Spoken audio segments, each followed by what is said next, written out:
You're listening to a bonus episode of The Voluntary Life, where you can hear ideas for finding freedom in an unfree world. Visit thevoluntarylife.com to connect with the show and hear all past episodes. Here's your host, Jake. Hi patrons, welcome to another bonus episode of The Voluntary Life. In this episode I'm sharing with you a discussion that I had on a recent patron-only live stream, and this is a discussion about the topic of communication, but also mindfulness. So I hope you enjoy it, and without further delay, here is our discussion. I was wondering if you'd ever delved into general semantics as a means of more clearly speaking and phrasing things so that you don't confuse your listener, your Yes. concepts and what you're talking about. And if you've ever studied that and tried to use that, especially in business dealings. Let me just make sure that I understand your comments. You're asking, have I looked into semantics as a way of being more clear about communication? Is that right? Correct. And specifically, I guess, in like business dealings, I know that it's very clear to present your ideas when you're negotiating and making sure that both parties are on the same page. And if that's been a useful means of structuring your thoughts so that everyone understands equally. Right. Well, I have looked into this a little bit, but I think there's two kind of different areas. One is some of the sort of philosophical ideas about semantics, and the other is just being really clear in your language. What are you thinking about when you talk about semantics? Is there anything in particular that you have read or found useful on this yourself? Just the clarity in speaking, I guess, and conveying ideas correctly, or maybe not correctly, just clearly to one another. Because I know sometimes when I talk, it's a lot easier in writing to clarify, what I'm trying to communicate. But in talking, I can get off on tangents and ramble on, and at the end of the exchange, wonder if I didn't do more harm than good in confusing the other person. Right. Absolutely. I understand where you're coming from. I think what you're talking about is the science of language, of being really precise about what it is that you're trying to say and working out whether or not when you do communicate with someone, you're both even talking about the same thing, because such huge misunderstandings can happen when you assume, if I say something and I assume that you understand what I mean, and we just get into an argument about it with me working on that assumption, I may then find out later that you and I have been arguing at completely cross purposes. And there are tools and there is an approach to understanding language that really looks at how you can be clear about meaning and make sure that you are, in fact, both talking about the same things. One thing that I found really helpful in realizing what I was communicating was actually just learning another language. I mean, I learned French in school very badly. It was one of those subjects that I just took in school because it was one of the curriculum subjects. I was never very good at foreign languages in school, and I didn't particularly see that much relevance to it. But when I went to university, I went to live in Berlin, and I just immersed myself in life in Germany, and I didn't know any German at all when I first went, but I decided to move there and I learnt German and I became fluent. And the reason I tell that story is because I don't know if you've had any experience of this, but learning another language made me far more conscious about how I use English and about what words in English actually mean. Because some things are harder to say in German and some things from German are quite hard to say in English. And I just found that experience incredibly clarifying in terms of language as a tool and in terms of understanding how I'm communicating. And of course, I do still have the experience of realizing if I get into an argument or something that actually we're sort of talking at cross purposes. But that's something that I found incredibly helpful in terms of my business communication and everything else. Was just, I think this is one of the real benefits of speaking more than one language. Do you have any experience with that? And what are your thoughts about that? I think that makes a great deal of sense. My own experience with the second language is pretty limited. Like you, instead of French, I took Spanish in high school 2 years, and I don't really retain any of that knowledge. And I've never traveled to a Spanish-speaking country, so I've never had an opportunity to grow that. For a while, I played around with learning Esperanto, which was fun and really pretty straightforward, since it was it's an engineered designed language, so it made Right. learning it really easy. But I didn't. It was just me doing it on my own. I didn't have a group to work with, which would have made it stick a little bit better, and I would have continued on with it longer.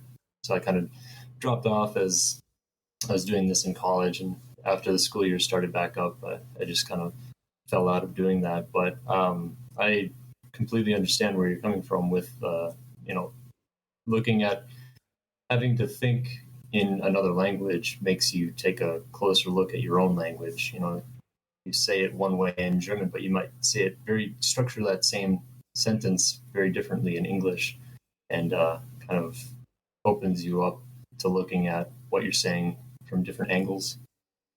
Yeah, I found it to be just a really eye-opening experience, especially because I managed to get to a stage of more fluency with German. And it's a huge amount of work. We're actually living in a Spanish-speaking country now, but I'm here with my wife. We're looking after our daughter. We've got a lot of stuff to do just in terms of, day to day, getting on with having a child to look after and so forth. And I just don't have the time to really invest in immersing myself in Spanish in the way that I did with German. So my Spanish is still incredibly limited, even though we've spent a lot of time over the last 5 years living in Spanish-speaking countries. And so it is a huge amount of work, and the payoff isn't as directly trackable in the way that you can say once you've learned a foreign language, oh, and now I can see immediately how my business communication is so much better and so forth. But I definitely think it makes a difference. Are there any specific situations in which you are thinking of where this question of communication and communication breakdown is something that you notice is a real issue that you think is worth having some tools to address? So I'm an engineer, and I've noticed it may just be that my interpersonal skills could use some developing. But you try to communicate a concept to a coworker, and I start going down the path of communicating with them, and then about 3 sentences in, realize, oh wait, in order to go beyond this point, I need to step back and explain just more fundamental concepts.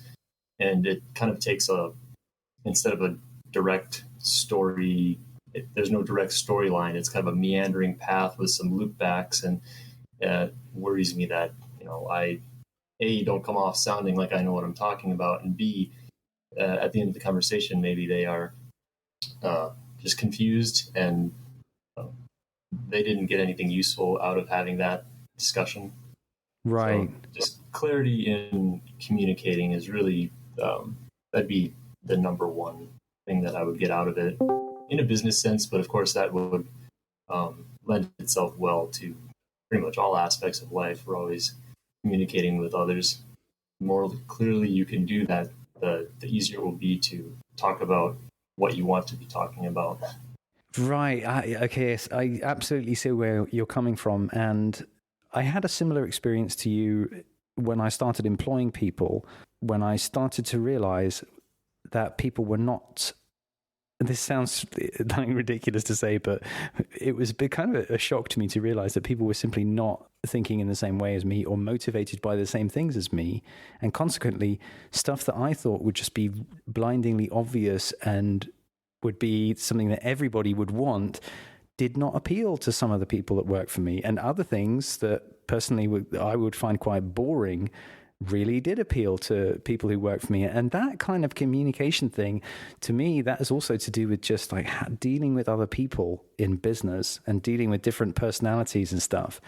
And I found that really difficult at first, especially when it came to employing people, because when you're employing people, you have got to motivate them. You've got to find a way to really inspire them, and you've got to find a way to appeal to them. And then you've got to deal with the fact that people are different. They have different motivations and different personalities and so forth. So I think this is a really interesting problem that is bigger than just the semantics of how to communicate. But to me, the problem is more like, how do you deal with human beings in all their weird and wonderful originality and individuality, and especially the fact that people are different to you, and communicate with them in a way that is going to speak to them. And I can tell you just off the top of the head, some things that I found helpful. And some of these things, I mean, these are all, because this is getting into personal communication, some of these things I found to be a little bit on the fluffy side of not being super scientific. And so I have some criticisms of some of these models, but I also found them helpful. So I will tell you the things that I found helpful, just in case it's helpful to you. So the first thing that I found really useful in communication with people that were working for me was trying to get a handle on personality differences and trying to understand all the different models and tools out there for understanding personality type and understanding differences in communication style between people. And I went through a whole bunch of books and tools for this and found most of them to be not very helpful at all. But one that I did find quite helpful is the Myers-Briggs personality type indicator. Have you heard of that? Oh, yeah. I follow another sort of newsletter on the Myers-Briggs. I found it to be, it makes a good deal of sense. It's still kind of fluffy, like you say, but it makes the most sense of the ones I've looked at. Right. What I found most helpful about it was just simply almost as a framework for thinking about, okay, well, if this person isn't motivated by the same things as me, what kind of things are they motivated by? And in simple terms, differences like, okay, is this person more introvert or more extrovert? Are they more going to be motivated by questions to do with their feelings and values, or more to do with logic and sort of cold argument in that sense?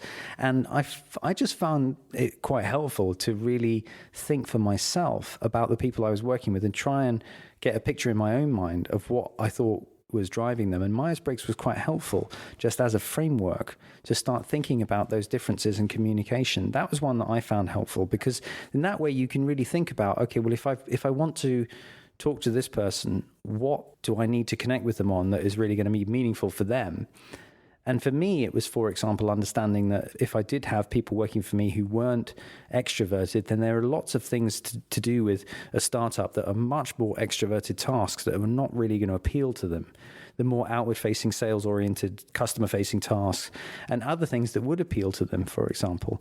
And I think it's the same thing with whether you appeal to people on in terms of their values, their emotions, or whether you appeal just in terms of cold rational argument. And amongst engineers, it's quite easy to just appeal on cold rational argument, because most engineers will take that and that will be the most meaningful for them. But for some people, you have to find a different way of approaching the question. I mean, this was especially relevant for me also when it comes to sales, because there's another book that I read, or various books I've read about sales, because in sales, this is another thing, the question of communication, how to appeal to people is paramount. So there's a lot of quite interesting stuff written about how to adjust what it is that you're saying to the person that you're speaking to, and obviously still communicating the same thing, but just trying to understand what's going to appeal to people. Another thing that you might find helpful, I do have a lot of criticisms of it, and I did a critical review of it recently, but it's the book Nonviolent Communication. Have you heard of that one? Yes, I think you mentioned that in previous episodes, but I haven't looked into it. Yeah, if you heard my podcast review of it, I do have a lot of criticisms of it, and so I think it's limited. But just in terms of communication, it's kind of interesting because it provides another framework for how to approach especially conflict situations in a different way. And although I think it can get a little bit kooky, and it is a little bit, I mean, it's kind of a hippie leftover thing from the 1960s, but it's still got some useful insights that I think at least can be food for thought, about communication. So those are a couple of things that spring to mind immediately for me. Of course, the other one that I've spoken about many times before is a book called Getting to Yes on negotiation. Have you had a look at that at all? I listened to an audiobook of that, but that's been a few years now, so I probably have to revisit that one.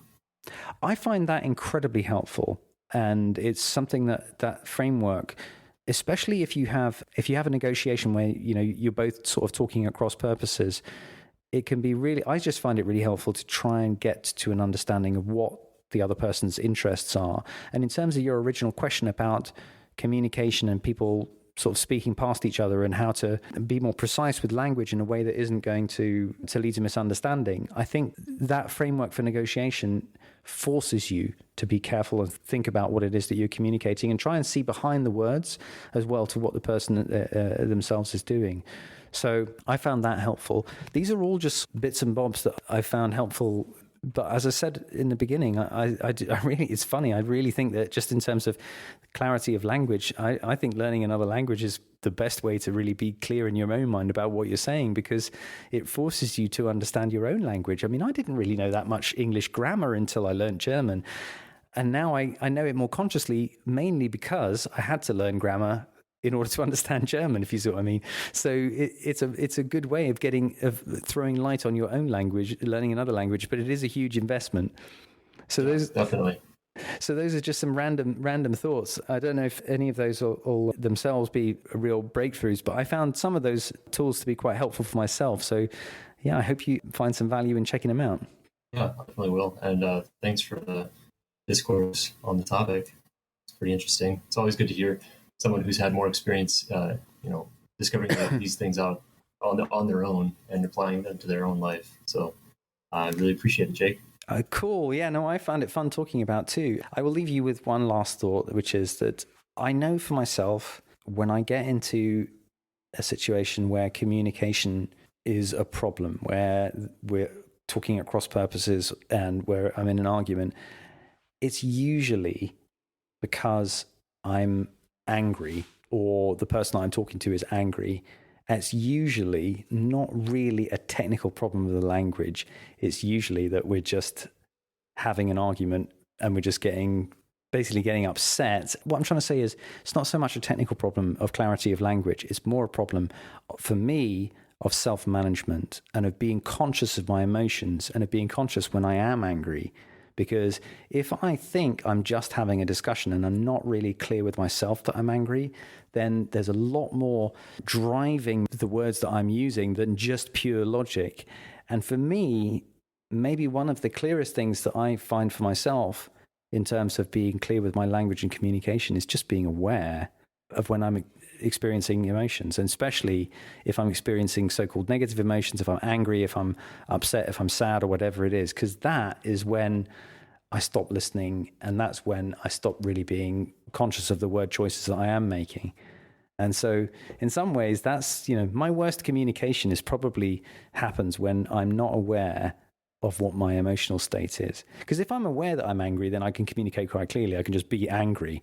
But if I'm trying to tell myself that I'm just simply making an argument and I'm not aware of how I'm feeling, that's when I think there's the potential for miscommunication to happen. Does that make sense? Yeah, that definitely makes sense. And that made me think of something I was going to, do you practice any mindfulness, like meditation or just self-awareness activities? Because I've started doing that in the past year, and I definitely notice it's easier for me to recognize when I'm, off on a tangent or feeling, more emotional about what I'm talking about. It helps me kind of take a step back and regather my thoughts. But without that practice, I feel like, there are many opportunities in the past where I would have just blown right by it and missed the signs and just carried on in that vein without trying to take some action to recuperate. Yes, absolutely. I will, in answer to your question, I will say mindfulness is something that I have found it really challenging to get better at being mindful. My wife practices all kinds of mindfulness techniques like meditation and various things like that. For myself, it took me a very long time to develop a journaling habit. And it was actually quite hard work for me to, in a way, push myself to do journaling because I didn't particularly want to. And I started it more because I knew it would be helpful and I knew it would be a good way of staying conscious of what was going on and actually having a productive internal dialogue with myself so that I was aware of what it was that I was thinking and doing rather than just going out and doing it. And for me, the thing that works for me most with mindfulness is I journal and I just make sure, especially if there's anything that is bothering me, I make sure that I just type it out, and I do it in a private journal. It's just for myself. I don't show it to anybody else. But that I find the best way for myself of getting clarity on something. Particularly, if I'm bothered about something, if I'm angry about something, I find it also an incredibly calming and incredibly helpful thing to do, to just, do my angry typist impersonation where I just get it all down in my journal. And that helps me to think through what it is that's going on for me and what I'm thinking. I do not practice meditation or other things, and I think I probably would benefit from doing so. But this is something that I don't think I'm that good at mindfulness, but it took me a long time to really develop this tool for myself, and it's the one that works really well for me. And I find it incredibly helpful. And I know a lot of other people who I really admire in terms of their own thinking do practice journaling as well. So it was something that I thought I want to do that, even though I didn't particularly enjoy the process of getting started. And it took me a long time to really make it an internalized habit. It's now something that I found really, really helpful. Yeah, I've tried and failed on the journaling several times, but one of these years, I'm sure it'll stick. Yeah, well, if it's any consolation, I tried and failed probably for about 5 years before I really managed to get a habit going. So it took a while. The thing that I found, just incidentally, the thing that I finally found made it a lot more helpful for me was that I think I had a lot of expectations about what kind of deep thoughts I was going to have in my journal. And I think I kind of put pressure on myself, or I believed that this was going to be some kind of really deep, as I say, just deep thoughts that I would be getting down. And I think when the journal really started to work for me was when I actually realized that it can just be really helpful. Sometimes it's almost like a mental shopping list for me, the journal.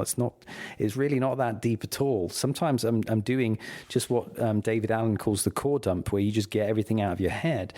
And sometimes that can be, really just me reminding myself of stuff that I'm thinking about that's not at all deep or fundamental. But the funny thing is, when I gave myself permission to use the journal, even almost like a shopping list, and for it to be that level of superficiality, that's when actually it became much easier for me to also journal about stuff that was really bothering me, and to use it in a much more mindful way. So if you are finding it difficult to start, I know exactly how you feel, and I would just take the pressure off yourself and just, even if you only write down a few bullet points each day, and even if those are literally things that you need to pick up from the shop, that's a good use of a journal too. And you'll probably find that the more comfortable you get with it, the more you will actually find it's helping you on a deeper level after all.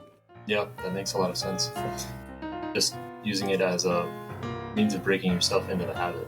Exactly. Make it easy to get the habit developed and then expanded. Exactly. Yeah. It's all about starting the habit, and once you've got that, then it will take care of itself. Sure. Cool. Great chat. Thank you so much for your question. Yeah. Thank you, Jake. I'll open it up to the other members here. All right. Great. Thanks for your discussion. Thanks a lot. Thank you for being a patron of The Voluntary Life. Your support makes the Voluntary Life podcast possible and is helping to grow and improve the show.